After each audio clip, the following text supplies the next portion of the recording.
Sabi nila, para daw tumagal ang isang pagsasama, ay dapat may tiwala kayo sa isa't isa. Pero para sa akin, ang sekreto for a long-lasting relationship is forgiveness. You have to accept the fact that your partner is not perfect. Dadating at dadating ang time na masasaktan ka nila, madidisappoint sa mga ginagawa nila. Pero kailangan nyo pa ring piliin na patawarin at mahalin ang isa't isa sa kabila ng pagkukulang ninyong dalawa. Dear Mama Mia, tawagin nyo na lamang ako sa aking palayaw na Mari, 33 years old, may asawa at meron ding 2 anak. Sumulat ako sa inyo upang ibahagi ang storya naming mag-asawa at syempre hangad ko rin na makapagbigay aral at inspirasyon sa iba. Mama Mia, sa tuwing ikukwento ko ang aming love story sa iba, ay hindi sila naniniwala dahil ang buong akala nila ay perpekto at walang problema ang pagsasama naming mag-asawa. Bagay na bagay nga daw kami dahil parehas kaming maunawain at family-oriented. Pero ang hindi nila alam ay dumaan din kami sa napakaraming pagsubok. Hindi nila alam na gaya ng ibang mag-asawa ay napag-awayan din namin ng maraming bagay. Katulad na lang ng third party, selos, walang oras sa isa't isa at kung ano-ano pa. Hindi naging madali ang journey namin sa pagpapatawad, Mama Mia. Pero masasabi kong worth it naman ang lahat. Lalo na ngayon na nakikita kong masaya ang aming mga anak. Mama Mia, sisimulan ko po ang storya ng buhay namin sa panahon nung una ko pang nakilala ang asawa ko. Tandang-tanda ko pa ang lahat. Opening of classes yon at parehas kaming nasa 3rd year high school pa lamang. Transferi siya, Mama Mia, habang ako naman ay hindi. Busy ang araw na yon dahil yun ang araw ng orientation, kaya lahat ng estudyante ay nasa gym para marinig ang welcome speech ng aming principal. Busy ako noon sa kakahanap sa mga kaibigan ko nung may lalaking bigla na lang nagtanong sa akin, "Miss, anong oras na?" Maganda ang gising ko nung time na yun, Mama Mia. Kaya naman, sinagot ko siya ng maayos. Pagkabigay ko ng oras sa kanya ay agad din naman akong umalis dahil namataan ko na yung mga taong hinahanap ko, ang mga kaibigan ko.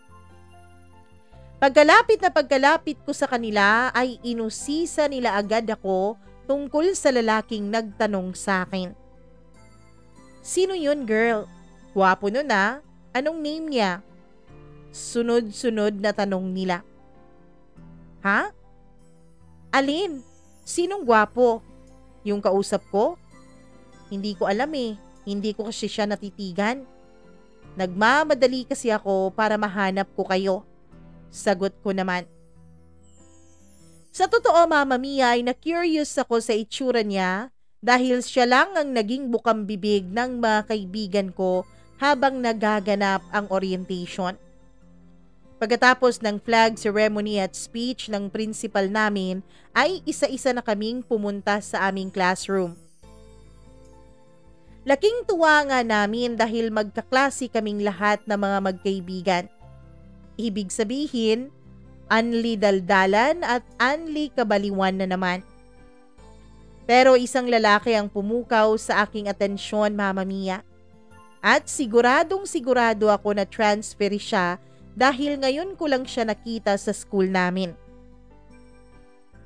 Pinaupo siya ng guro sa bandang likuran ko at hindi ko malamang dahilan, Mama Mia, ay panay ang kantsaw ng mga kaklase ko sa akin. Nung matapos ang klase ay tsaka ko lang nalaman na Kenneth pala ang pangalan ng lalaking nagtanong ng oras sa akin kanina. Medyo nanghihinayang ako kung bakit hindi ko siya kaagad kinilala. Ni hindi ko man lang nalaman kanina na totoo nga palang ganito siya kagwapo. Hindi nga pala OA ang mga kaibigan ko. Sobrang lakas talaga ng kanyang sex appeal, Mama Mia. Yung tipong kapag dumaan siya ay napapalingon talaga ang lahat sa kanya. Hindi din naman nagtagal, Mama Mia, ay naging magkaibigan kaming dalawa ni Kenneth. Welas siya at magaan kausap at kasama. Hindi ko napigilan ang sarili kong magkagusto sa kanya. Pero dahil hindi naman ako sigurado na gusto niya ako, ay pinili ko na lang munang ilihim ang feelings ko para sa kanya. Nanatili ako sa tabi niya bilang isa sa kanyang mga kaibigan.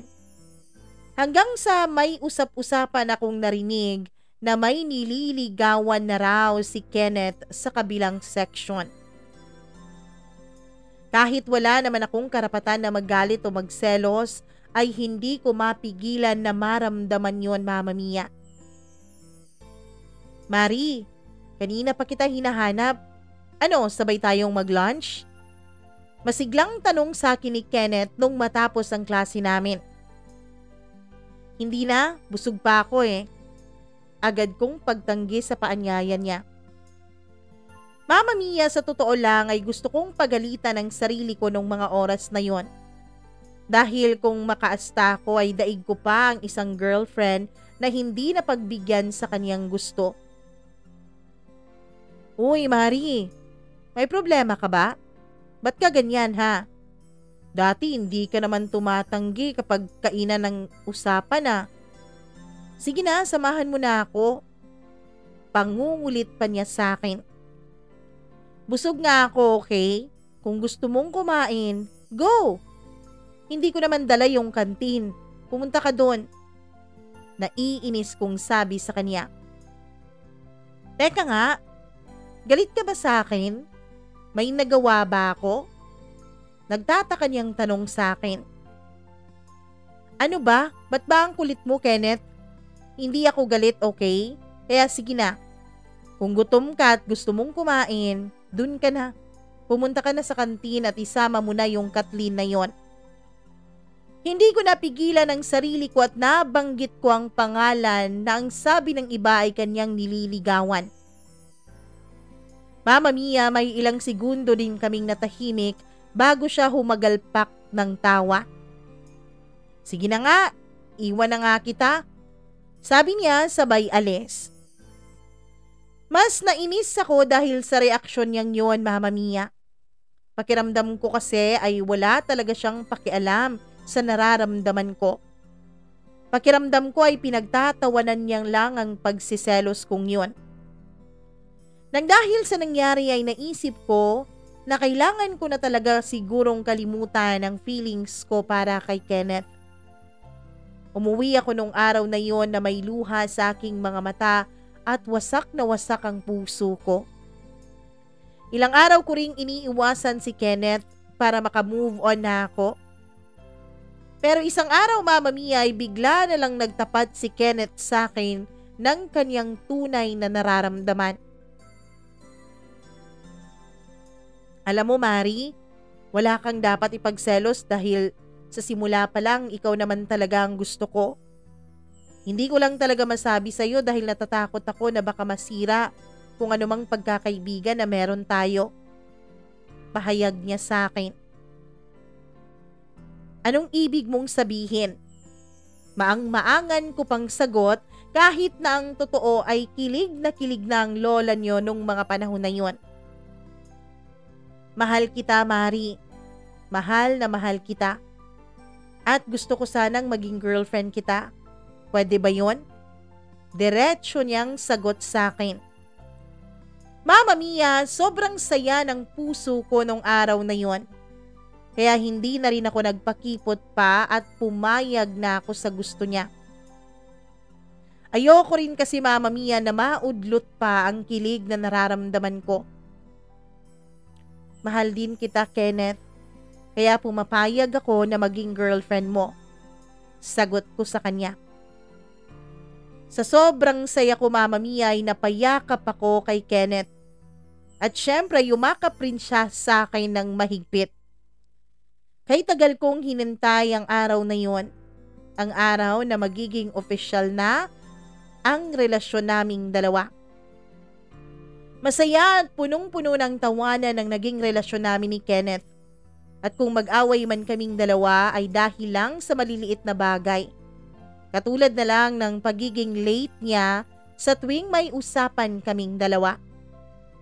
Hanggang sa sumapit ang aming first anniversary at bilang selebrasyon ay nagkasundo kami na kumain sa isang fast food chain. At syempre, manood na rin ng sine. Mama Mia, may naririnig na akong kwento tungkol sa panonood ng sine. Dahil ang sabi ng mga kaibigan ko, kapag niyaya ka raw ng isang lalaki na manood ng sine, ay paraan lang daw nila yun para makascore sa aming mga babae. At tama nga ang mga kaibigan ko. Dahil nung nanonood na kami ng sine ni Kenneth, sa kalagitnaan ng palabas ay naramdaman ko na lang bigla ang kanyang mga kamay na nag-uumpisang humawak sa aking binti. Nung una ay pinipigilan ko pa siya. Pero sadyang makulit talaga siya dahil ibinabalik pa din niya ang kanyang kamay kapag hinahawi ko iyon. At nung lingunin ko siya, Mama Mia, ay hinalikan na lang niya ako bigla ng mariin sa aking mga labi. Marahas nung una, pero parang puno ng pananabik. Hindi nagtagal, Mama Mia, ay naging mabagal ang mga halik niya at mas lumalim pa yon. Ewan ko ba, pero hindi ko na rin napigilan ang sarili ko na sagutin ang mga halik na yon, Mama Mia. Parehong mapupusok, parehong punong-puno ng pananabik at punong-puno ng pagmamahal. Buti na lang talaga at konti lang ang taong nanonood nung mga panahon na yon. Sa katunayan ay kami lang ang nasa itaas na balcony na pwesto. Mama Mia, hindi na naputol ang halikan naming dalawa hanggang sa maramdaman ko na ang kamay niya sa loob ng aking palda. At doon na ako na alarma. Baka kasi may makakita sa amin. Hinawakan ko ang kamay niya para matigil na ang kanyang ginagawa. Please, wag. Nakakahiya. Baka may makakita sa atin dito. Pakiusap ko sa kanya. Okay, sige. Huwag tayo dito. May alam akong ibang lugar. Tara. Sagot niya sabay hila sa akin patayo. Mama Mia, kahit hindi patapos ang pelikulang pinanood namin, ay sumama na rin ako sa kanya. Alam ko naman kung saan niya ako dadalhin. Pero dahil sa kagustuhan kong matikman muli ang sarap ng ginagawa niya sa akin kanina, ay sumama ako. Mama Mia, dinala ako ni Kenneth sa apartment ng kakilala niya.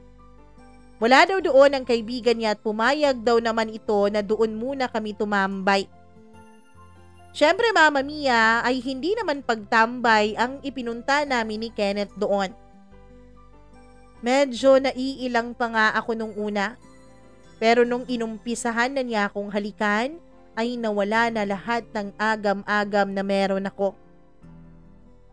Mama Mia, ay binuhos ko na lahat ng pagmamahal at pananabik ko kay Kenneth. Naghalikan kaming dalawa habang unti-unti niyang tinatanggal ang bawat saplot ko. Nagpaubaya na ako, Mama Mia. Alam kong nakakatakot ang ginagawa ko.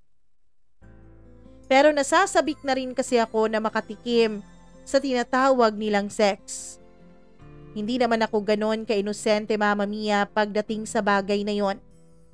Dahil aaminin ko na minsan na akong nakapanood ng malaswang video kasama ang mga kaibigan ko. Alam ko din na maaari akong mabuntis dahil sa ginagawa naming dalawa ni Kenneth. Buti na lang talaga at laging handa ito si Kenneth. Parang Boy Scout. May dala siyang proteksyon, Mama Mia.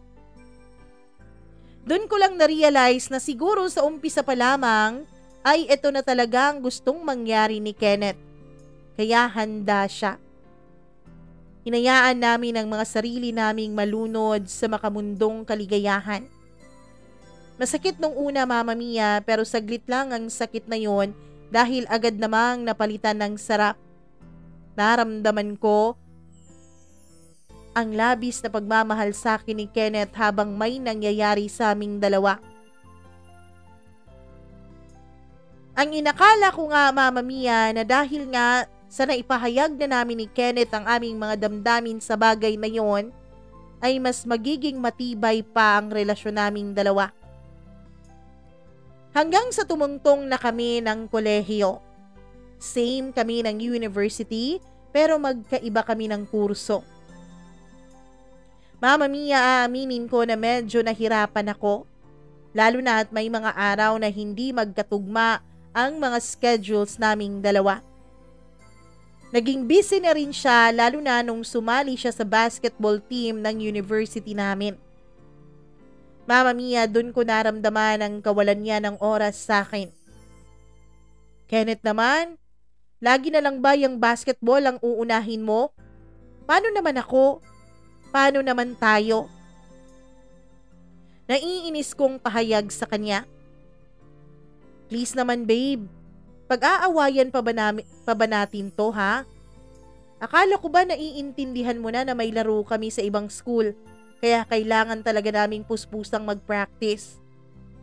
Sagot ni Kenneth sa akin.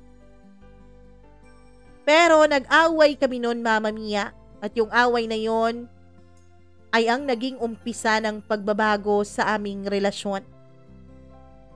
Bagamat nagkakaayos naman kaming dalawa ay nararamdaman ko ang unti-unting pagbabago ng pakikitungo ng boyfriend ko sa akin. Naramdaman ko ang unti-unti niyang paglayo sa akin. Pero sa tuwing tinatanong ko siya ay lagi naman niyang itinatanggi.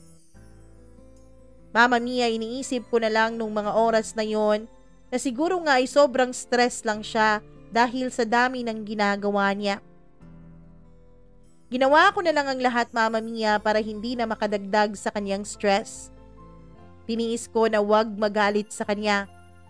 Kahit ang totoo ay gustong gusto ko na siyang sigawan dahil para sa akin ay hindi na normal ang kawalan niya ng oras para sa aming relasyon. Idagdag mo pa na ilang buwan na ding walang nangyayari sa aming dalawa. Mama Mia, namimiss ko na ang panahon na pinapaligaya namin ang isa't isa. Namimiss ko na ang init ng kaniyang katawan. Namimiss ko nang makatabi siya sa kama.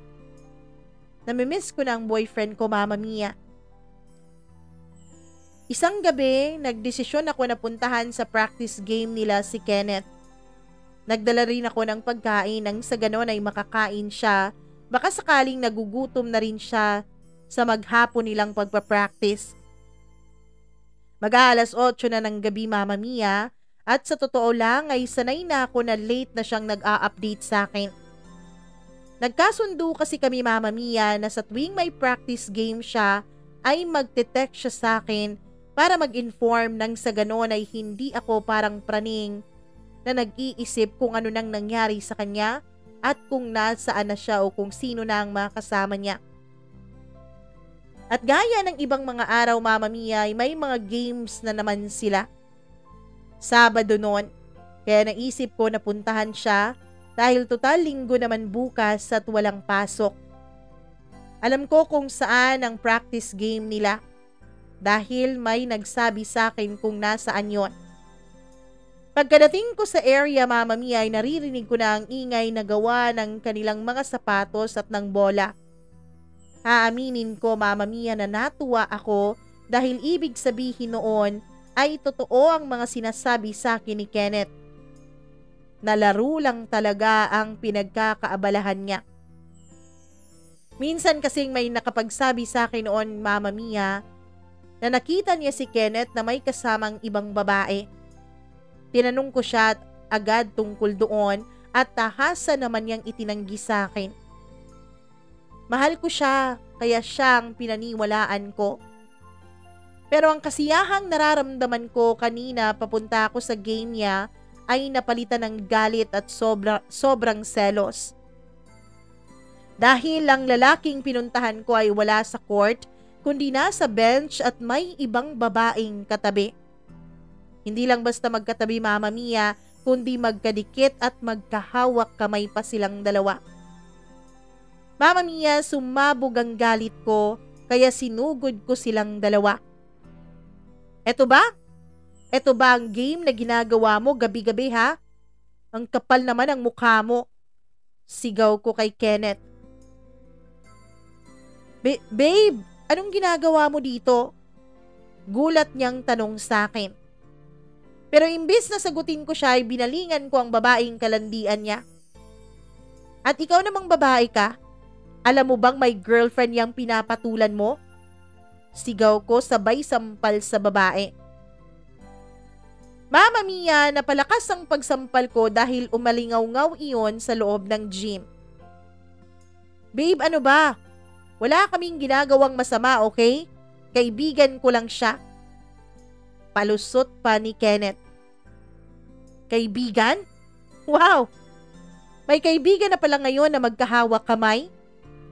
Sarcastic kong tanong sa kanya. Hindi siya sumagot kaya nagpatuloy ako sa mga masasakit kong sinabi, pati na rin para doon sa babae. Napakalandi mong babae ka. Wala na bang ibang lalaking papatol sa'yo? At dun ka talaga sa may girlfriend na? At ikaw naman, Kenneth, pinagkatiwalaan kita. Ibinigay ko sa'yo ang lahat. Inintindi kita sa bawat dahilan mo, pero ganito lang pala ang gagawin mo sa akin? Hindi ko na napigilang umiyak noon dahil sa sobrang galit na nararamdaman ko. Kahit anong pigil ko sa aking mga luha ay tumutulo pa rin ang mga ito, lalo na nung bumalik sa aking mga alaala ang mga ginawa ko at mga sinakripisyo ko para sa relasyon naming dalawa. Hindi ko na hinintay ang sagot niya Mama Mia at umalis na ako sa lugar na yon. Sumakay ako ng taxi at nagpahatid sa lugar ng kaibigan ko. Doon ko iniyak ang lahat Mama Mia. Doon ko ibinuhos ang sakit na aking nararamdaman dahil sa pagtataksil sa akin ng aking boyfriend. Sobrang sakit dahil tiniis ko ang lahat ng pagkukulang niya sa relasyon namin dahil mahal ko siya. Pero hindi pala sapat yon para hindi siya maghanap ng iba. Dahil sa pagod ko ay hindi ko na namalayan na doon na pala ako nakatulog sa kwarto ng kaibigan ko. Nagising na lamang ako kinabukasan na namamaga ang mga mata ko dahil sa sobrang iyak. Sa totoo lang kasi Mama Mia ay hindi sumagi sa isip ko ni minsan na magagawa sa akin yun ni Kenneth. Kaya nga isinuko ko sa kanya maging ang pagkababae ko ng ganun-ganun lang. Dahil ang buong akala ko Mama Mia ay hindi na siya maghahanap pa ng iba. Na wala na siyang hahanapin sa iba dahil ibinigay ko na ang lahat sa kanya. Ginagawa ko din ang lahat para mapaligaya lang siya. Pero lahat ng iyon ay hindi pala talaga sapat. Mama Mia, pagkagising ko ay doon lang ako nag-check ng cellphone ko. Nakita ko na maraming missed calls yon. Umabot ng halos 50 missed calls at mga messages mula sa kanya. Lahat ng yon ay galing sa number ni Kenneth. Babe, nasan ka? Nandito ako sa labas ng bahay niyo. Babe naman, please sagutin mo ang telepono mo. Mari naman, please mag-usap tayo. Ano ba Mari? Nasaan ka ba ha? Ilan lang yan sa mga text messages na mula sa kanya. Kahit isa doon ay wala akong sinagot Mama Mia. Hindi pa ako handa na makita siya. Hindi ko alam kung papaano ko siya haharapin at kung papaano ko siya muling pagkakatiwalaan. Pero alam ko Mama Mia na kailangan ko pa rin siyang harapin dahil sa ngayon ay hindi ko alam kung ano na ang estado ng aming relasyon. Naisip ko pa lang na maghihiwalay kami ay muli na namang bumalik ang sakit na aking nararamdaman.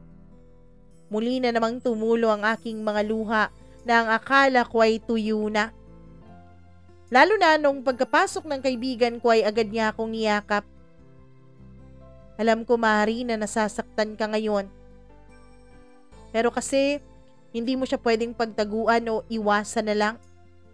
Ilang taon din kayong naging magkasintahan. Marami na kayong pinagsamahan. Kailangan yung pag-usapan ang problema nyo. Kailangan yung pag-usapan kung magpapatuloy pa ba kayo o hindi na. Mahinang payo sa akin ng aking kaibigan. Mama Mia, mag-aalas 2 na ng hapon nung makapagdesisyon akong umuwi. Hindi ko inakala na nandun pa rin sa labas ng bahay namin si Kenneth at naghihintay.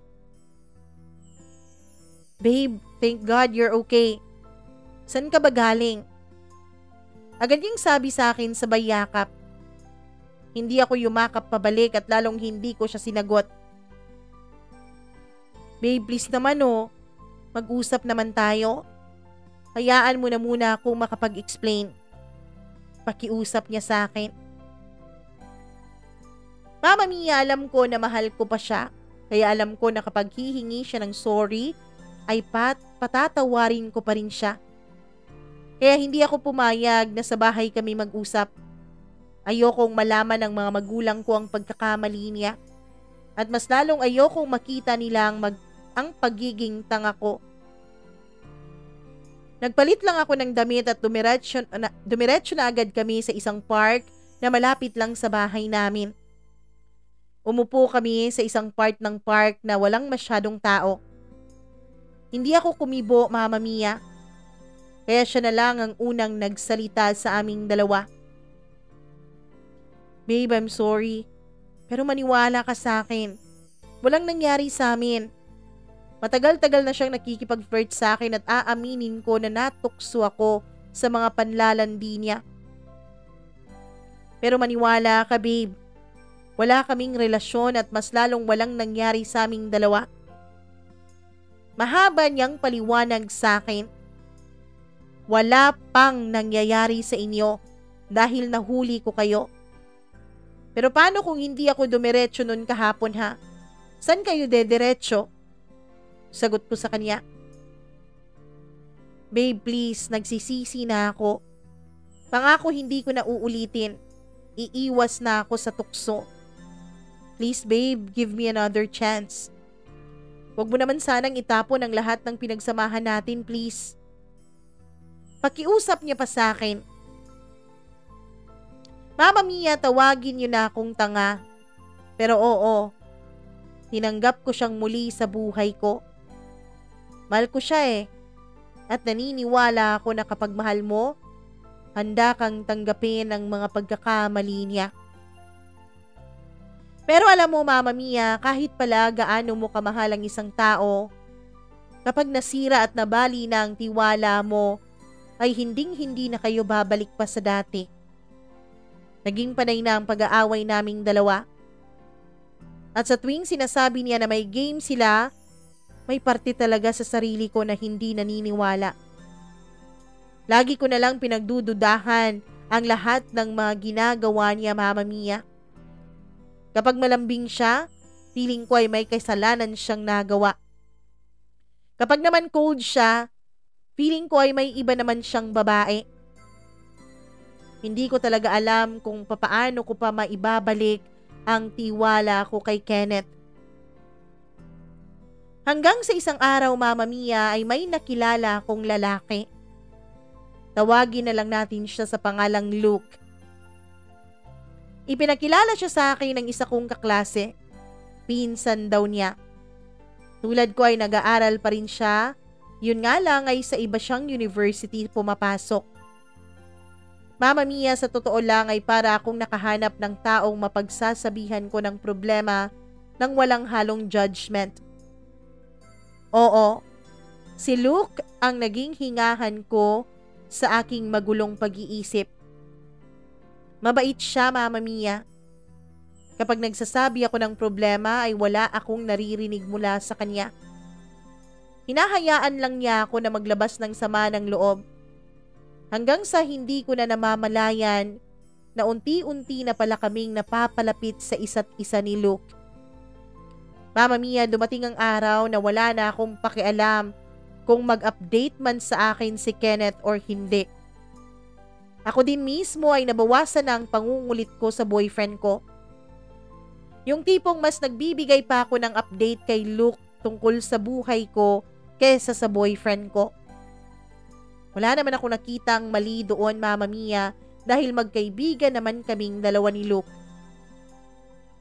Pero isang araw, Mama Mia, ay nagkayayaan kami ni Luke na mag-dinner sa labas at pagkatapos ay uminom ng konti. May problema daw kasi siya at wala siyang ibang mapagsabihan. Sa isip ko, Mama Mia, ay ito na ang oras para makabawi naman ako sa kanya. Kaya naman pumayag ako sa paanyaya niya kahit pa nga may plano sana kaming dalawa ni Kenneth noon. Tinext ko na lang ang boyfriend ko at sinabi ko sa kanya na may importante akong gagawin kaya hindi ako makakasama sa kanya. Nagkita kaming dalawa ni Luke sa isang restaurant. Kumain lang kami saglit pagkatapos ay umalis na rin kami doon. Bumili na lang kami sa may 7-Eleven ng mga maiinom. At syempre pati na rin pampulutan din. Light lang naman yung mga binili naming alak dahil wala naman kaming planong magpakalasing. Pagkabili namin, Mama Mia, ay naghanap kami ng lugar kung saan ay may magandang view. Doon na rin sinimulang ikwento sa akin ni Luke ang problema niya. Ang sabi niya ay binasted raw siya ng kanyang nililigawan ng mahigit 6 na buwan. Madami daw binigay na dahilan yung babae. Yun pala ay may boyfriend na itong iba. Labis siyang nasaktan, Mama Mia. At gaya ng ginawa niya dati sa akin, ay nakinig lang ako sa lahat ng mga sinasabi niya at sa lahat ng mga hinaing niya. Nung matapos na kami sa pag-inom ay nagdesisyon na kaming umuwing dalawa.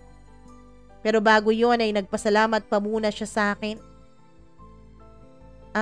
Mari, thank you ha sa pagsama sa akin. Thank you dahil nandyan ka para makinig sa akin. Sabay yakap niya. Mama Mia, kahit nabigla ako sa kanyang pagyakap ay hindi ko yon pinahalata. Ano ka ba naman, Luke? Magkaibigan tayo kaya syempre dadamayan kita. Tulad ng pagdamay mo sa akin noon.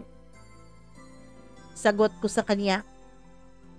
Mama Mia, kahit nung kumalas na siya sa pagkayakap sa akin, ay nanatili ang kamay niya sa braso ko at nakatitig sa mukha ko. Napansin ko ang dahan-dahang paglapit ng mukha niya sa mukha ko, Mama Mia. Alam ko na dapat ay umiwas ako, pero parang may pumipigil sa akin na gawin yon. Hinintay ko siyang makalapit sa akin hanggang sa magkalapat na nga ang aming mga labi. Puno ng passion ng kiss na binigay niya sa akin, Mama Mia. Kaya naman hindi ko na naiwasang sagutin ang halik na yon. Lumalim ang halika namin. Kung hindi siguro humangin ng malakas, ay baka hindi pa mapuputol ang halik na yon. Mama Mia, pagkatapos naming maghalikan ay naramdaman ko ang ilang sa aming dalawa. Bumiyahe kami ng walang imikan hanggang sa maihatid na niya ako sa amin. Maiksi lang ang paalam na binigay ko bago ako pumasok sa bahay. Mama Mia, aaminin ko na kinain ako ng guilt na nararamdaman ko. Kaya naman nagdesisyon akong makipaghiwalay na kay Kenneth.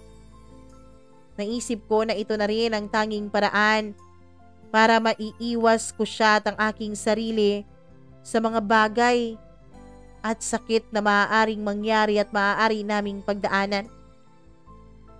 Nalilito din kasi ako, Mama Mia, dahil sa totoo lang, nagustuhan ko ang halik na namagitan sa aming dalawa ni Luke.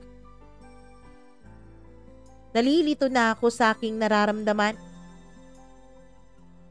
I'm sorry, Kenneth, pero kailangan ko ng space.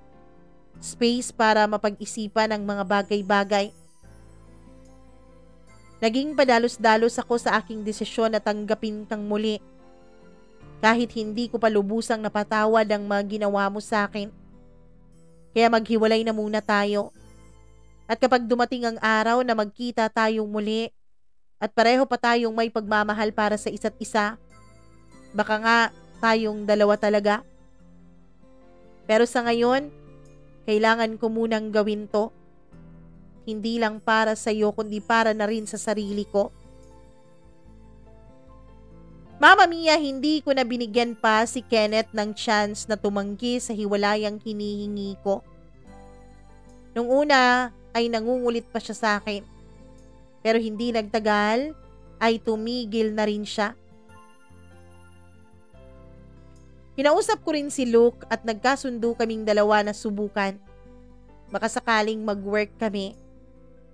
Pero hindi din pala, Mama Mia. Hanggang ligawan lang kami at mutual naman ang desisyon namin na itigil na yon. Sadyang pagkakaibigan lang ang kaya naming ibigay sa isa't isa. Siguro nga ay nadala lang kami ng bugso ng aming mga damdamin nung may nangyaring halikan sa amin. Hanggang sa makagraduate at makahanap na nga kami ng trabaho, ay magkaibigan pa rin kaming dalawa ni Luke. Nagkaroon na rin siya ng girlfriend at nagpaplano na silang magpakasal. Samantalang ako, Mama Mia, ay hindi na muli pang nagmahal. May mga nanligaw naman pero ewan ko ba, bakit hindi tumibok ang puso ko ni isa man sa kanila. Masayan naman ako na single ako. Pero nung muli kong makita si Kenneth, after 4 long years, ay muling nanumbalik ang lahat ng masasaya naming pinagsamahan. Pati na rin ng dati kong pagmamahal para sa kanya. Oo, Mama Mia. Sa loob ng mga taong hindi kami magkasama, ay hindi pala talaga nawala si Kenneth sa puso ko. At nung muli siyang humingi ng chance sa akin na ligawan ako ulit, ay hindi na ako nagpakipot pa at pumayag na rin ako. This time, alam ko na mag-work na kaming dalawa. Parehas na kaming nag-mature at natuto na sa aming mga pinagdaanan. Parehas na rin naming alam na may mga bagay talaga na hindi namin kayang ibigay sa isa't isa. Tanggap na rin namin ang mga naging pagkakamali namin noon. At alam mo ba, Mama Mia, totoo nga ang sinasabi nilang love is sweeter the second time around. Dahil nung sinagot ko si Kenneth ay agad siyang nag-propose sa akin ng kasal nung nag-celebrate kami ng aming first anniversary bilang bagong magnobyo. Sa ngayon, Mama Mia, masasabi ko na masaya kaming nagsasama ni Kenneth bilang mag-asawa kasama ang aming 2 anak. Hindi ko pinagsisihan ang pakikipaghiwalay ko sa kanya noon. Lalong-lalo na ang muli kong pagtanggap sa kanya sa buhay ko ngayon. Sa loob kasi ng mga taon na magkahiwalay kami ay natutuhanan ko siyang patawarin. At syempre nagawa ko ring muling buuin ang pagtitiwala ko sa kanya. Natutunan ko rin na patawarin ang sarili ko sa naging pagtataksil ko rin kay Kenneth noon. Natutunan ko rin, Mama Mia, ng pagmamahal pala ay hindi lang araw-araw na masaya. Hindi lang puro kilig, hindi lang puro tawa. Ang pagmamahal pala ay maraming klaseng emosyon. Habang si Kenneth naman, Mama Mia, ay nakita niya na bagamat may mga babaeng higit pa sa akin, ay ako pa rin ang sinisigaw ng puso niya. Ako pa rin ang pipiliin niyang makasama sa araw-araw. At gayon din naman ako sa kanya. Sa ngayon, Mama Mia, ay hindi pa rin naman perpekto ang pagsasama naming dalawa. Marami pa ring pag-aaway. At alam ko na may mga pag-aaway pa kami na dadaanan. Pero sinisigurado namin na kapag parehas ng malamig ang mga ulo namin, ay amin itong pag-uusapan ng mahinahon at laging inuuna ang pagmamahal para sa isa't isa. Sa tingin ko, Mama Mia, ay effective naman dahil nakikita ko kung gaano kasaya ang mga anak namin sa aming buong pamilya. Nakikita ko rin, Mama Mia, na siguro impluwensya ng kasiyahan at pagmamahalan naming dalawa ni Kenneth ay lumalaki ring mga mabubuting bata ang aming mga anak. Mga batang punong-puno rin ng pagmamahal. Mama Mia, alam ko na masyado pang bata ang relasyon namin ni Kenneth bilang mag-asawa. Alam ko na marami pa kaming pagdadaanan na mga pagsubok bilang mag-asawa. Pero ang masasabi ko ay handa kaming labanan ng mga yon. Handa kaming mapagtagumpayan kung anuman ang pagsubok na nakaharang sa aming dadaanan. Hanggat si Lord ang sentro ng aming relasyon, alam ko na kakayanin namin ang lahat ng yon. Mama Mia, hanggang dito na lamang po ang sulat kong ito. Maraming salamat sa pagbasa mo ng aking kwento. Naway nakapagbigay ako ng inspirasyon sa iba, lalong-lalo na sa mga magkarelasyon na may mga pinagdadaanan ngayon. Sana, tulad namin ng aking asawa, ay matanggap nyo rin na wala naman talagang perpektong relasyon dito sa mundong ito. Darating at darating ang panahon na tayo ay masasaktan. Kung hindi man ikaw ang masaktan, malamang ay ikaw ang makapanakit sa taong minamahal mo. Pero ang importante naman ay ang magpatawad at muling tanggapin ang taong iyong minamahal sa kabila ng kanyang kahinaan. Lahat ng tao ay may kahinaang tinataglay. Lahat ng tao ay maaaring magkamali. Pero sana, kapag nagkamali, pagsisihan nyo ng totoo. Sana wag nang umabot pa sa punto na uulitin nyo ang pagkakamaling yon. Dahil naniniwala ako, Mama Mia, na kapag ang isang pagkakamali ay inulit mo ng inulit, hindi na yon pagkakamali, kundi yon ay talagang kagustuhan mo na at bisyo mo na. Maraming salamat muli, Mama Mia. Lubos na gumagalang, Mari.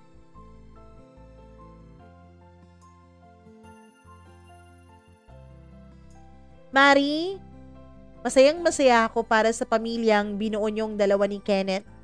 Masaya ako dahil may mga batang katulad ng mga anak niyo na nakikitang nagmamahala ng kanilang mga magulang.